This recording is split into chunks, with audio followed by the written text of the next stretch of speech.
Hey everybody, it's great to see you. Here we are with Julie Hall for another valuable conversation. Julie, it's great to see you. You've had such an amazing career in estate sales and organizing. Why don't you tell us all about that and say hi? Hello, and thank you for having me. It has been a very interesting career, and it started in an unusual way where I became an advocate to the elderly because I saw them getting taken advantage of at times they really needed support, like they were moving into assisted living or they became ill and needed to deal with their personal property. And that was 35 years ago that I've been saturated in this industry, and I can't imagine doing anything else with my life. Wow, so you've been doing this for 35 years, and when did you start? You've started AESL, right? So for the audience, aseonline.com, go check it out. Julie, why don't you tell us about that? Okay, well, the American Society of Estate Liquidators is a professional organization for estate sale professionals. We created it so that it could train newcomers to the industry. We ask our members to uphold a code of ethics. We feel that once they're trained by ASEL, that they are ready to go out there and meet the public. But it's also a place for those that are veterans in the industry who just want added professionalism and credibility. We don't just educate those in the industry, though. We also field calls from consumers who have questions about the industry and contracts and problems and solutions. So it's a very important organization to have for the industry. Right on. So, what was the what are the members like? I mean, what are the what sorts of things do you do, and and how can people get involved? Well, people can definitely get involved either by contacting me directly or through aselonline.com. And I'm happy to answer any questions for them. And it just kind of depends what direction they want to go in. Sometimes people just call me and say, "Hey, Julie, I'm not sure what direction I want to go in. Can you kind of guide me? Because this is my vision." And I will guide them because there's many different directions that they can take using estate liquidation as a foundation. I would say the members of our organization are serious about what they do. They want a leg up on their competitors. They do want to uphold a code of ethics because this is an industry that does not have any kind of federal regulation. So as a result, there are people out there who are just hanging up a shutter saying that they're an estate sale professional, and that is not the case at all. There's a lot of moving parts to what we do. So Yeah, that's why the educational part is so important. education and ethics, Yes. and yeah, but knowing that I should think that if I was wanting to do an estate liquidation on my family's stuff, I'm going to want to know that I'm dealing with a reputable organization that knows how to deal with that. They're not going to steal my money. They're not going to case my house. There's all that sort of thing. So I can see how having a standards body is important, and that you lose your membership if you violate your ethics or your standards. Is that part of the deal? Yes, that is part of the deal, but fortunately, our members are wonderful and we get minimal complaints over the course of a year. Well, sure, because the people that are signing up for this would probably not fall into the ranks of people that are trying to steal people's money. Is correct. But there is a lot of distrust out there from the client or the prospective client, the consumers, because they do not understand the process of preparing for an estate sale, what the actual process is, how the estate liquidator arrives at the fair market value prices that they do. This is really important for the public to understand because most people go online and they just type in, I don't know, let's say, antique desk, and then they find something on some of these high end websites. Well, that's ridiculous retail, and we deal in fair market value, which is what things have sold for. And Well, yeah. that's what, yeah, big difference, huge difference. As you know, I live that life every day, right? We're always trying to make, valuable, more precise, for specifically for the, right down to the location. Like if you're in a particular neighborhood or particular address, if that house has a mold smell or was a smoker's house, or all of that stuff affects price. And you can't just say, well, this is what it was on Cherish or on First Dibs or something like that, or even on eBay, right? No, Yes. but I'm so sorry. No, I no. get excited talking about this, John. I'm sorry. So you're 100% right because that's exactly what the phone calls are about when they call me and call others in the industry. Oh, well, I saw this on this website. I saw this on this website. Yes, but let me show you sold comps. Just like when you go to sell your house and they, produce the MLS listings from other things that have sold in your neighborhood.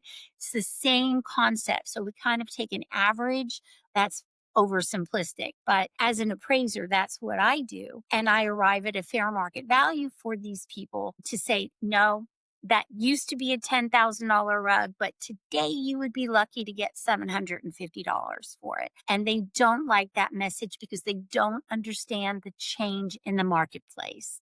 Right. I was going to bring this up towards later on, but you teed this up so well.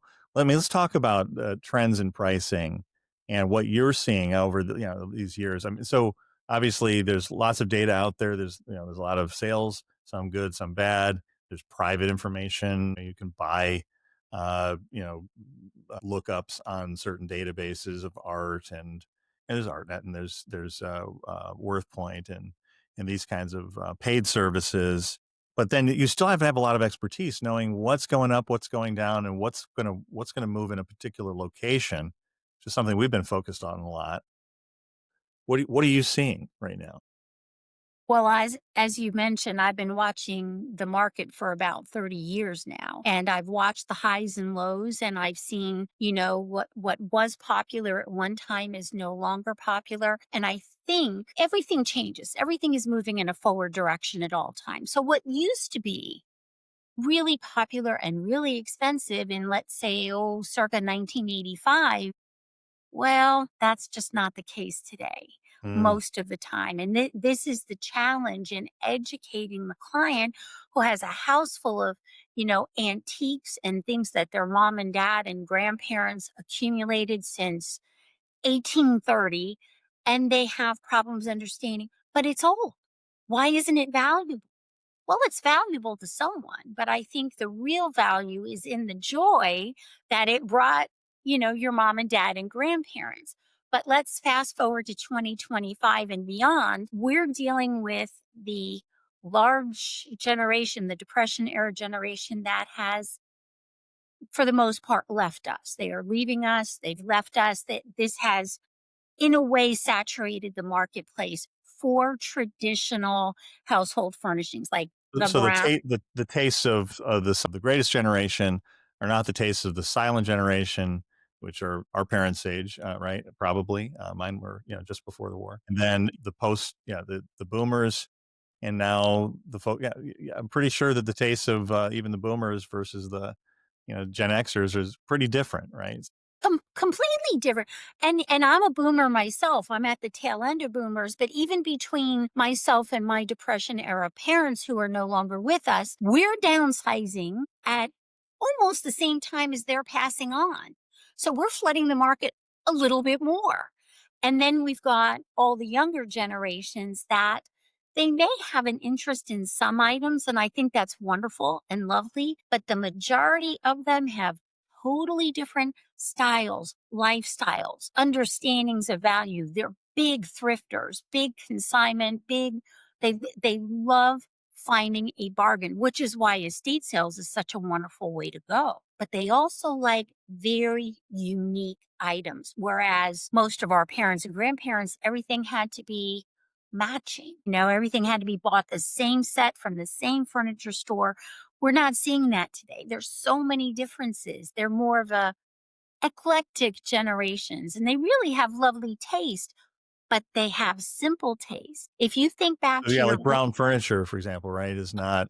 Yeah. no, the brown furniture is for the most part an anchor. That's what I've heard people call it. It's just an anchor at this point. We're getting Say more picked. about what that means. Like, so it's an anchor in what way? Okay. Well, there was so much mahogany brown furniture that was made in the 30s, and so much of it saturated the market that we're not saying it's not nice and we're not saying it's not quality. We're just saying that at this time in 2025, it is not loved. That's why we're seeing As people. much, right? There's a buyer for it, but the trends now, Absolutely. how do you calculate that out? I mean, say I'm in the middle class neighborhood in Ohio somewhere and, out of Cincinnati, outside of Cincinnati, or outside, in Michigan where I grew up, outside of Kalamazoo, and I've got a bunch of, mid-century mahogany furniture. It's not worth nothing. How do you set that trend? How do you set that, the real numbers? Well, there's no easy answer to that. Now, let's just separate mid century from pre mid century because they're Right. So two. like 1800s, real bona fide antiques maybe is a different thing. Yes, because antiques have also declined in value, not because they're not beautiful, but because they're big, because they're heavy, because they're brown, because they take up an entire wall in some cases. And as we have watched the trends for downsizing, simplification, open and airy homes, we want an open concept home, those brown pieces no longer have a place in our life. We're also seeing formal living rooms and dining rooms for years now. They're just sitting there because nobody really uses them anymore. So we have to understand that people's lifestyles have changed, their styles have changed, the values have changed. And like I said, what was popular back in the 80s or 90s is not popular anymore. When we see the typical mahogany like Duncan Fife, there are people who still really like Duncan Fife style, but it has declined tremendously in value. So what we're seeing is the young generations picking up these pieces for 20, 30, 50, $100 and they're recreating them. They're Uh, stripping them, new down to the new wood, or they're painting them, and they're just being very creative with it. Interesting. So that opens up a whole different, like, Yeah. are you in terms of marketing, or is that the way to get that stuff moved? I mean, so if you were advising me and I had, in fact, we do have a bunch of brown furniture in our house. So if we were liquidating, if we were doing an estate sale, I assume you're not going to say that we should put a garage sale price on it or something. I mean, these are thousands of dollars of, they're pretty pricey items, but you're saying that we shouldn't assume that they're going to be a gold mine of sale, right? At least in I a situation, right?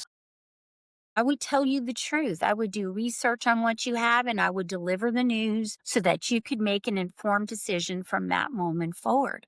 So over under it, I mean, like, say I had 10 pieces of 10 items like that, or like a big table with chairs and a china cabinet and yada yada. Say we got 10 items, and we were in that typical estate sale neighborhood, middle class neighborhood, and somewhere, or even an upper class neighborhood somewhere. How many of those are going to sell, and can you put an over under on it, or like a downward trend? Like, is it 20% lowering each year? The demand, obviously, you're saying is Oh, down. I get that. no, How does that we're translate into a real number? well, I can tell you over the last 15 years, either walnut or mahogany set. There was a time that the entire table, chairs, hutch, server would have sold for 18 to $2,500 in today's market. Having researched many, many auction houses nationwide, some of them are lucky to get 200 for the entire set. And that's over the course of, a decade or longer. So to you, it would be very, very gradual. But for someone like me who's doing research steadily every month, every year, I'm like, wow, what is happening here? So it It's going down double digits in demand, and that means the price is gonna go down, or you may not be able to sell it at all. very often they are left behind unless they are given away. The sad part is even charities are saturated. So when we recommend to the client that they, donate them, perhaps they have a favorite charity, a lot of the charities will say thank you, but no thank you because we have too many of them. There's too many out in the world. So Okay. this is moving forward. This is going to become a problem. Where are these pieces going to It's a really interesting problem. I mean, so vary? be fun for another time. We should brainstorm that. Like, is there I kind of ascribe to something I call the two but rule, right, which is, but we can't sell it for what we wanted for it, but we could if we studded it with diamonds. I mean, so but we could if we, as you said, right, if we refurbed it. I mean, is that something maybe somebody should consider if they really wanted to maximize the should they either maybe not sell it locally, or like if you were part of a national franchise like Blue Moon, and we love those guys, so if you were part of that, would you say, well, maybe it would go better somewhere else? Do I need to move it to a better market? Or, are there places where brown furniture seems to be still going? I know we're collecting a lot of that data, and I'll be able to tell you if in reasonably short order if we see pockets of demand. What do you say? I say when I look at the East Coast and when I look at the West Coast, I'm not seeing a demand there. I think where you're going to see a little bit of a bleep upwards is going to be maybe in the Midwest somewhere or the So middle. being more nimble about where you sell it is, and not just online, right? But where you sell it could matter, or does it matter enough to Sometimes. cover the shipping, you think? It depends what it is. If we're talking about 1920s, 30s, 40s brown mahogany furniture, I don't think it matters where it goes because, in my opinion, based on my research, across the board, it is selling very, very low. Now, some people may disagree with me, and that's okay. And those people are usually the ones who have a love of this type of furniture. And I understand that. I'm just reporting what I have seen through all these years of research, and they don't see the research that I'm seeing. And it's unfortunate that these well-made pieces of furniture that our grandmothers took such good care of are kind of falling by the wayside and unfortunately ending up in places that we don't want to talk about. Yeah, where they're gonna degrade over time, and we're gonna lose those to history. Yeah, I get it. That's the other question is, what can a homeowner do? Let's assume that there's something you can do to at least maximize the value of it. I mean, do you should there be, should somebody set up some kind of a modernization of your brown furniture service, right? Where it's like, okay, you're not gonna get that much for it, but I'll charge you this to make it so that the millennial will buy it. And you see where I'm going. I see where you're going. Let me think about this for a second. Okay. A few years ago, there was a very strong trend where we were seeing a lot of these pieces being painted. As an appraiser, that just makes my hair want to stand on end. So when we think about, okay, let's go back a few years. Let's think about circa 1900 Victorian big oak headboards, and they usually have some carving on them. Some of them can be 5, 6, 7 feet high, and nobody wanted them in their original state, which is oak. And I realize there's a lot of people out there who love oak, but here's an example. When people painted it white and distressed it to make it look old, which doesn't make any sense to me because it's already old, it sold 3 times as much. 3 times. 3 times as much than if we had left it plain oak. So people were painting it this distressed white.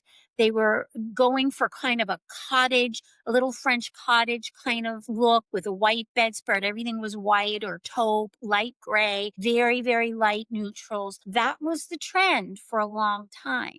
But these big, heavy brown pieces are a problem if someone doesn't come along and love. Very interesting. So maybe there's somebody with a whole lot of money who just buys up gets a big giant Amazon style warehouse and gobbles up all the brown furniture, transforms it into stuff that is 3 times more valuable, and then you can buy it on, I guess, online or something. Yeah, that's interesting. Very interesting. But here in North Carolina, where I am, there's a lot people will go travel all over the world to come to these big locations, right? Like replacements and others, right? Where there's just a bunch of stuff to peruse, and I wonder if that's where somebody ought to be transforming these pieces. I guess that would be one way to increase the value. It sounds like. Well, if someone does this transformation, It will most likely be someone from the younger generations. And then an influencer or a series of influencers will come along and change that. I don't think it's going to be someone who's 50 plus years old. I think it's going to have to come from the younger the younger Yeah. generations to We have a change. You remind me of, there's a younger, sort of, entrepreneurial estate sales slash, she does everything, right? So she's an estate sale person operating in the Southeast, and she's got every angle. She's got a live stream selling thing, and she's got stuff that she does online. She'll buy in a whole house, right? And then, do various things with that, pop-up events. She's just all sort of very innovative, the way she operates, and one thing will feed into another. Mhm. We were just working with one of our clients. They have three different operations. They have a thrift store, they have an auction company, and an estate sale company. And it's one of the things, not to shill valuable here, but it's nice to be able to go. You've got you can move things from one to Yes. the other really quickly, and they Yes. really liked that idea that they could get it from the estate sale into the thrift, but these things should go to the auction. They like that. Yeah, the channel management. Younger folks really get that. Do you see a lot of new younger people getting it, not into the traditional business, but into the business of secondary physical items? We are starting to see them come out more and more. We're starting to get people that are very inquisitive in their late 20s to late 30s because they're thinking ahead. These generations think a lot differently than even my generation or my parents' generation. They're thinking sustainability. They're thinking green. They're thinking, let's preserve the earth's resources. And what better way to do that than go to estate sales because it's the ultimate in recycling and you can do whatever you want to these pieces. And our clients don't get to see the joy on the buyer's face like I do and what they do with it, or they'll send a picture and they'll just say, "Oh, I just love this new piece that we got from, so and so sale or so and so sales. Look what I've done with it." And it looks beautiful. And so they're a very creative, very intelligent generations that I think are going to pick, they're going to catch the ball and they're going to run with it. It's going to catch on. And once it does, there's not going to be anything stopping it because that is their message. One of their big messages is protect the earth and they love to be thrifty. So you can find some great buys at estate sales. I think they're going to put two and two together very easily.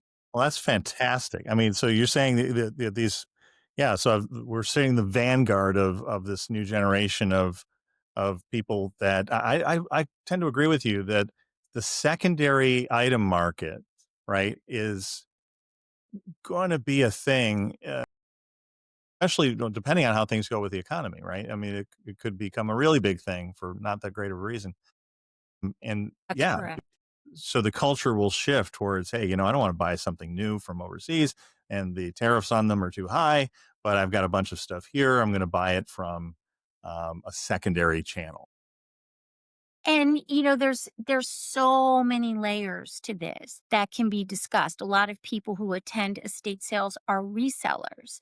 They're looking to come and buy a particular type of furniture or a particular type of art. And unfortunately, art has declined too. Modern art is doing well.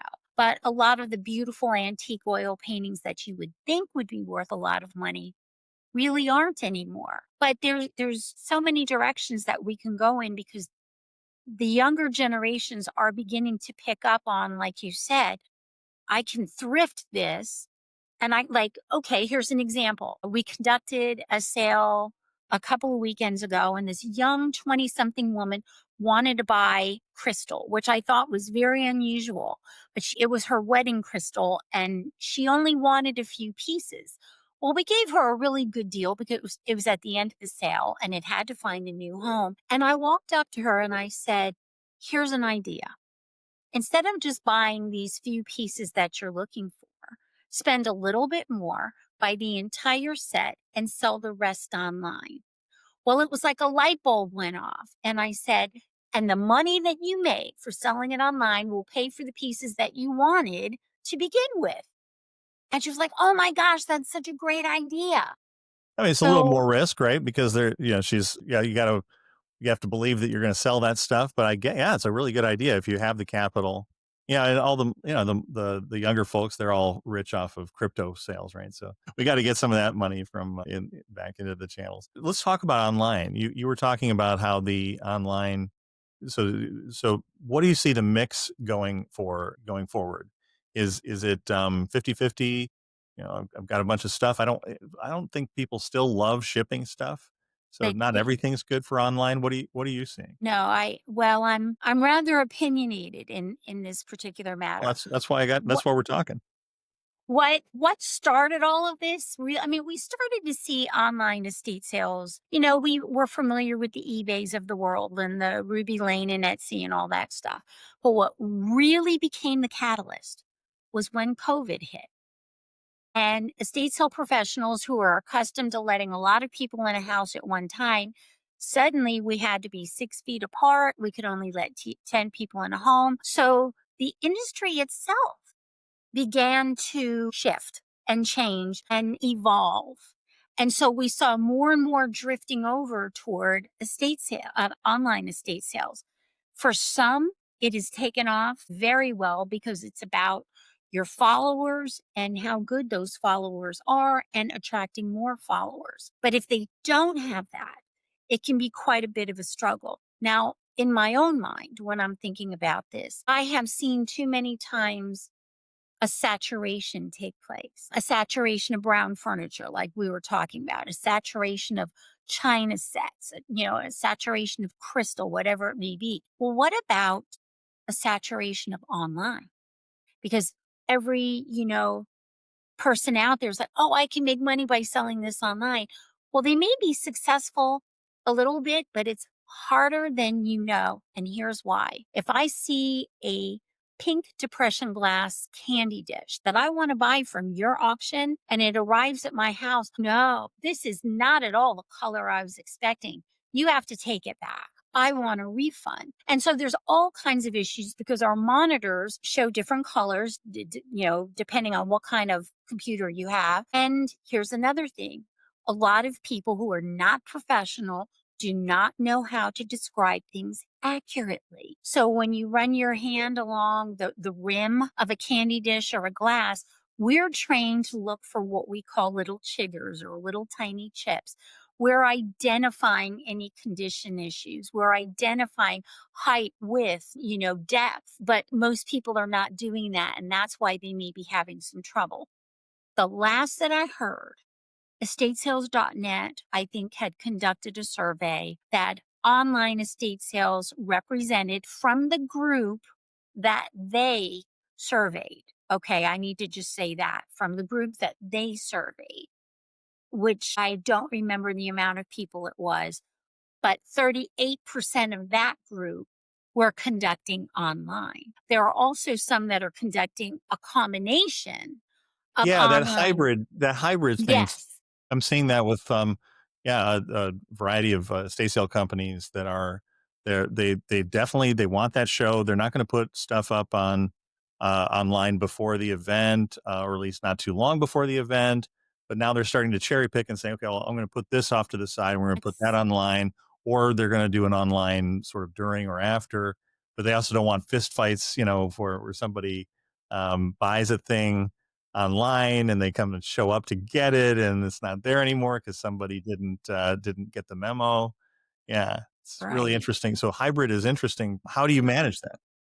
Well, very carefully, I think people will conduct an in person, on site estate sale where people actually come to the house for some of the bigger items, or they may pre sell some of the more valuable items that they don't want any liability, going into the sale, or they're going to, like you said, cherry pick. And we need to talk about that for a moment. What pieces are going to go online? Costume jewelry, some smaller jewelry, some silver, historical items, war items, military items. They do well online. We need to address cherry picking. Let me just do that for one moment. Sure. We are seeing such a surge in what we call cherry picking. So when a client calls us into a home, and we go into their home, and they're gracious enough to take us on a little tour of their home, and we're looking for certain things. If it's mostly furniture, we're probably going to not take that sale. We're looking for a lot of smalls. We're looking for collectibles and unique items that we think are going to make for a good sale. So what has happened is there's so much stuff in this country, an abundance over an abundance of stuff. Did you know the average American home has 300,000 items in it? Think about, I mean, we're talking about all Not the major small. pieces, right? But yeah, I mean, Right, right, right. But we just have too much stuff compared to other countries and cultures who have live a simpler lifestyle. So we go into these homes and we know that 70% of it is not going to sell, or it's not going to sell well. So here's where the cherry picking comes in. Oh, Mrs. Jones, you've got some sterling silver. You've got some old costume jewelry. You've got some vintage purses, handbags. You've got some vintage clothing that's really hot with the younger generations. You have, this vintage kitchenware. You've got some vintage Pyrex. So this is what they do. They go to Mrs. Jones and they say, these are the items I'm interested in, and I can sell these items for you. And so they will put them online or conduct an estate sale in a way that they see fit to sell these items for Mrs. Jones. Okay. Well, what happens to the rest of it? Remember when we talked about saturation? We know, those of us in the industry know what's going to sell and what's not. So I never leave a client without giving them a referral. I'll just say, I can't handle these items for you, but call this buyer, And it used to be that there were a lot of flea market buyers where they'd come along and offer X amount of dollars for whatever remains in the house. And it wasn't a sure. lot, And but it was there are gone. services right now that like remove REMOOV. And these are Yeah, expensive. it, A yeah, they can lot be of these can be costly, and the removal junk companies, I'm not going to mention any names, very, very costly. Clients don't understand that it took 50, 60, 70 years accumulation, right? I mean, I studied this accumulation. I even wrote a book on this accumulation to remove it and leave an empty house in 2 weeks, and they don't want to pay for it. A lot of clients, I have to tell them, I said, do you know the amount of manpower, muscle power, and time? Not to mention, we have to bring in dumpsters. It's regretful, but a lot of times we have to bring in dumpsters, which are not inexpensive. And labor fees have increased tremendously sure. since COVID, particularly. Yeah. So that's a very expensive endeavor for somebody who might be on a fixed income. So I always tell people, when it gets down to that, look, if you have some friends or neighbors or family that are interested in these pieces, gift them, give them away Gift them to before you, them. so moving on from that, Yes, we wanna gift yes. them before you, now I know that, like, we quite like, Remove, and I got to know the CEO, friend, and I think that their whole thing is trying to make that as efficient as possible for Right. people, because you're I mean, there are some fundamental costs, but to me, it seems like the secondary market is all about the reabsorption of material back into the economy. Ultimately, the reabsorption is right down to the atoms, right? You have to Yes. get the atoms back into the system.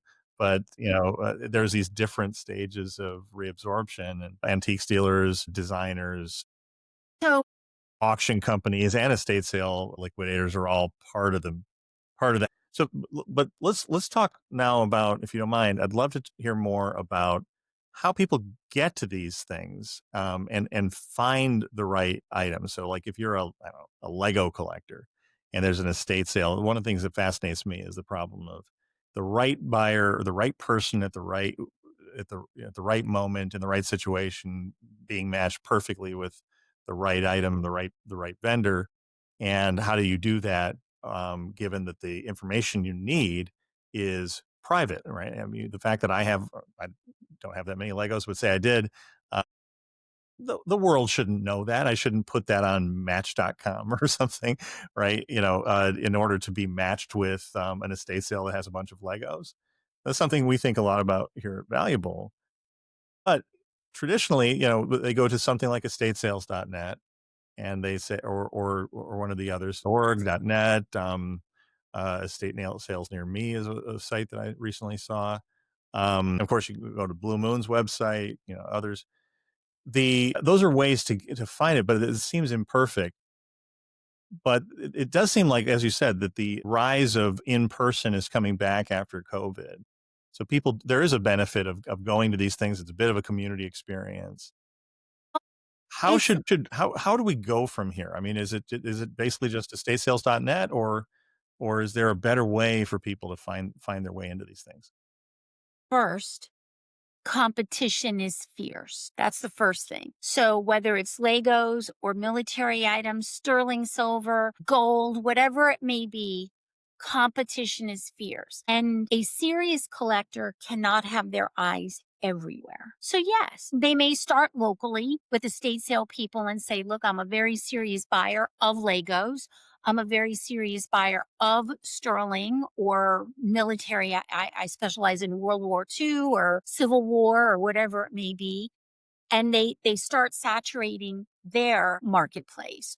They are also watching online auctions like, Max Bid, High Bid, Proxy Bid, Auction Ninja. So they are searching the internet for, any of these things that are popping up in a Google search for them that are just going to pop up. Like anytime I'm mentioned, I get an alert. I get a Google alert. So they are trying, but here's the issue with that.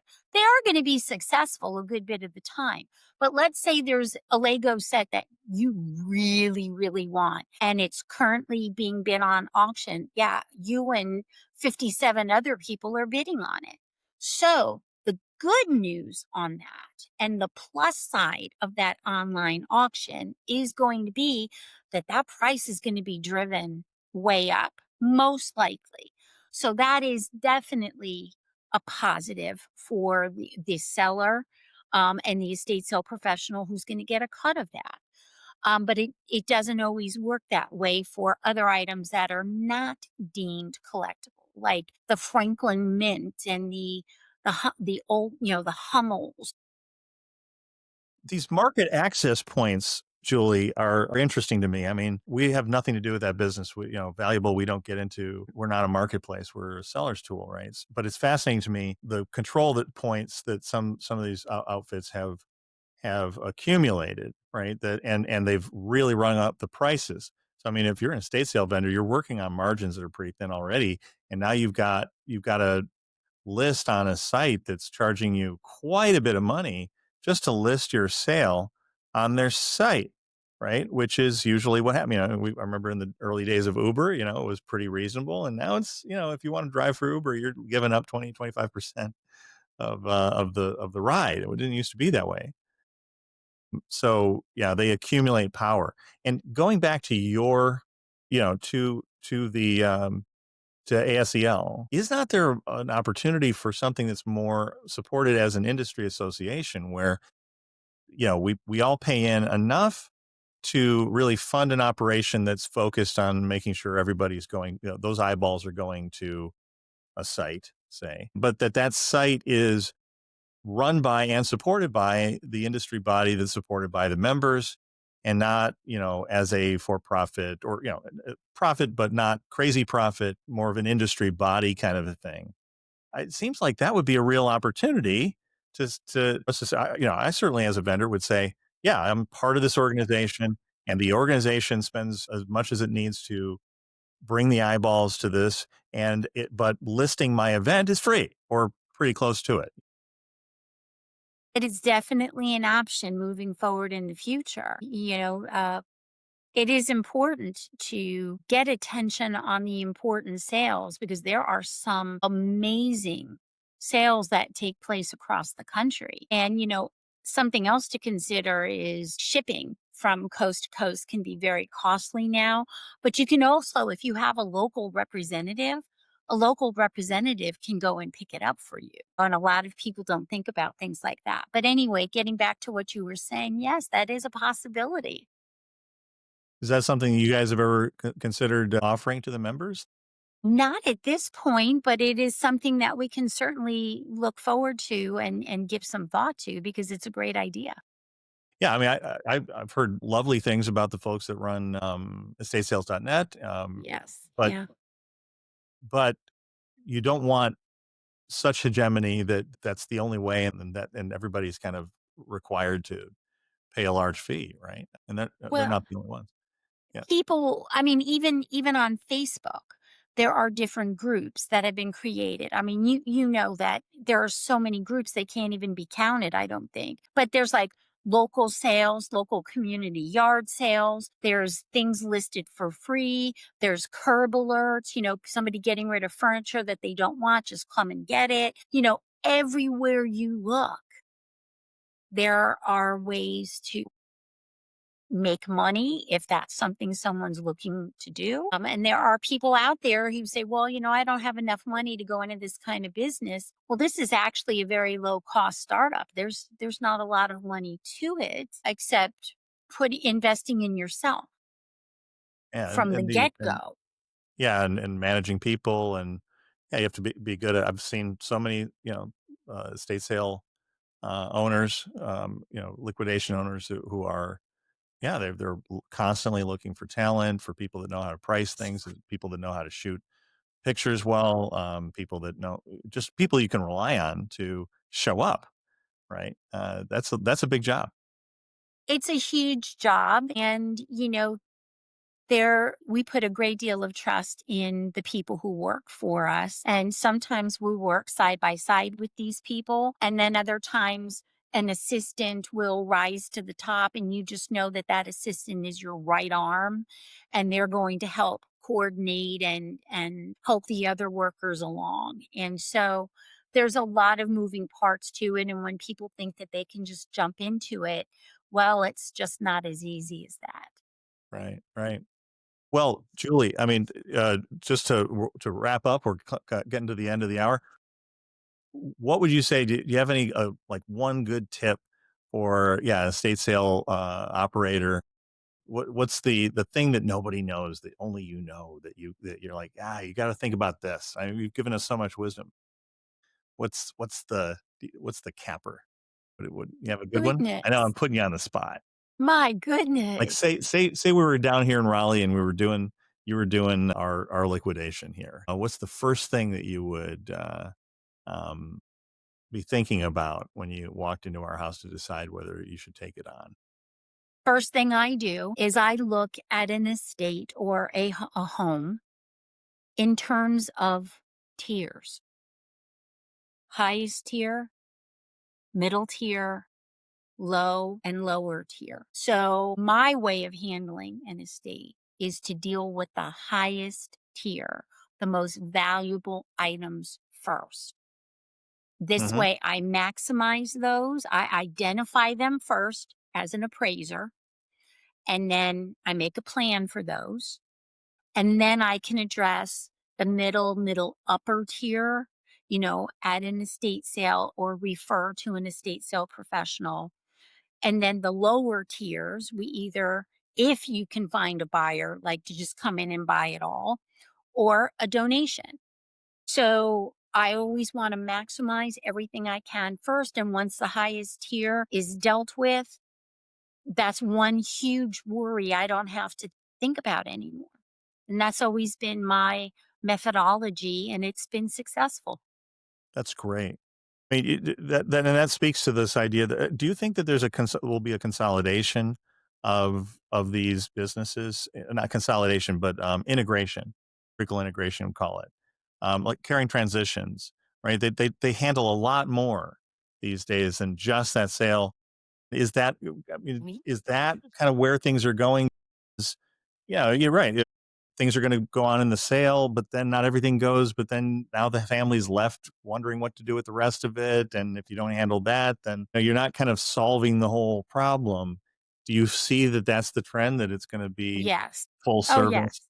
And we've seen this happening for years now. Like if an estate sale professional is like, I want to offer clean out services, which means we're going to leave the house broom clean. I want to offer to sell these at a brick and mortar, like a little consignment shop or a thrift shop that they may have on the side. So the lower items would go there.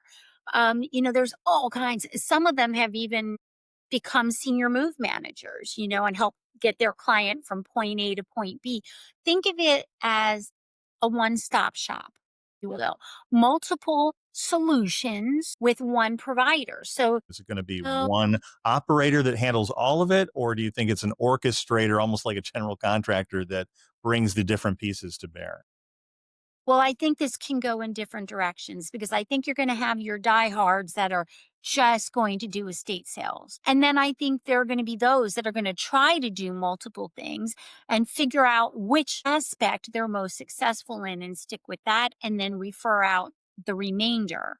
And what they're attracted to, what they're good at and what they're being called to. I don't think, and I don't have a crystal ball, I don't think that everyone is going to blend everything because that is completely overwhelming.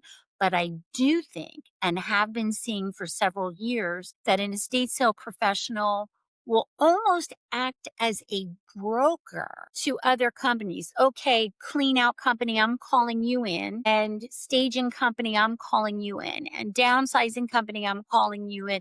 I mean, we're seeing things like this. Yeah, kind So, of that. Yeah, like an orchestrator. Yeah, like a broker. yes.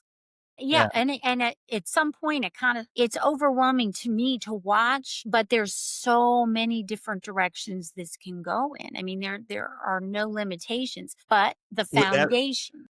does that fit within the ASEL? Just to bring this all home, does that fit within the ASEL mandate? See, I like that idea because it's, when I'm working for a client or a company or a team, I'm really, what I get the most out of is making their life suck less all the way through, right? It's, like we're working on a project right now, and yeah, we could just do the photography and inventorying and what valuable does, but it turns out that there's also like three other things that are outside of our remit. But if they don't solve those, their lives are still going to suck, right? So I'm really interested in that whole process all the way through. If you care about the person that's going through that life transition, you have to care about it all the way to the end, right? So I like that idea of whether you're brokering or whether you're just one piece of it. Nobody wants to say, well, that's not my job. You don't want to hear that. You want to say, well, okay, even if it's a team of companies, how do you work as a team?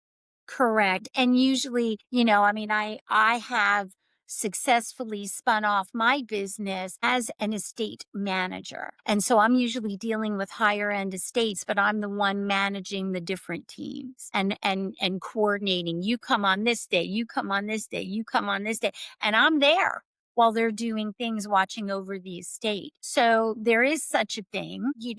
We are seeing people being very creative in the industry, but remember that the estate sale part of it, I think, is such a huge foundation.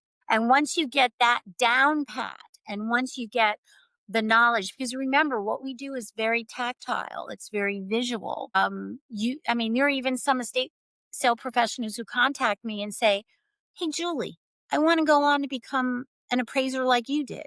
How can I do that?" And then I'll share that information with them and the pros and cons of that and who to go to and who not to go to, based on my experience, and just point them in the right direction. And So all of these this, operators have a place at the table with SEL, not just estate sale companies, right? and I also think that the estate sale industry continuously evolves. I mean, here I am, 35 years in the industry. It still blows my mind how it has continued to evolve and will continue to evolve. Well, I hope that you've been here for 35 years and your wisdom is going to carry forward into the next evolution, I'm sure. I hope we've helped with that a little bit, getting your message out. And I know that there's just so much more to talk about. We ought to come back on some other time. I love talking to you, Julie. You're one of the best. Thanks for joining me today.